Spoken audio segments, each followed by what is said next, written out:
Bugun sizlar bilan Tiny Santada olgan narsalarimni raspakovka qilamiz. Kursdoshlarimiz bilan shu detallarga Tiny Santa o'ynadik. Tiny Santani miqdori 50-100 orasi edi. Va men o'zimning olgan sovg'alarimdan ancha bo'layman. Hammada bo'lgan narsa bitta menda yo'q edi shu narsa va nihoyat ana endi bor. Va buni ichidagisi ham juda ham noodatiy, meni didimga mos deylik. Men noodatiy narsalarni yaxshi ko'raman. Takslarga bu bilinadimi ichi? Yo'q ko'rsam sizlarga. O'tgan safargi chiqovlarimning raspakovkasi YouTube'da 100 mingdan ortiq ko'rildi. Buni o'yladim, demak YouTube'da raspakovkalarim yaxshi ketyapti va endi raspakovka olishdan meni to'xtata olmaysizlar. No. Agar mabodo nima uchun bu bunaqa kiyinib olgan desalaringiz, bugun bizda venetkamiz uchun fotosessiya ham edi. Fotosessiyadan chiqib kelyapman, shunaqa lookda borgandim.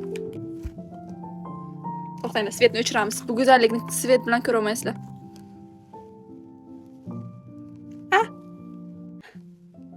Oh my god. Wow, bu daramani ko'rayotgan paytda buni atmosferani berib turayotgan dahshat. Ikkinchisi esa meni bilarlar-da, bu kishi sovg'a bergan odam. Buni asalligini qaranglar daftarchadan. Shunaqa bloknotlarni umuman olganda men konstavarlarni ayniqsa tiputishki bo'lsa dahshat yaxshi ko'raman. Va daftarga moslab mimishni naklenkachalar bu ham juda ham zo'r.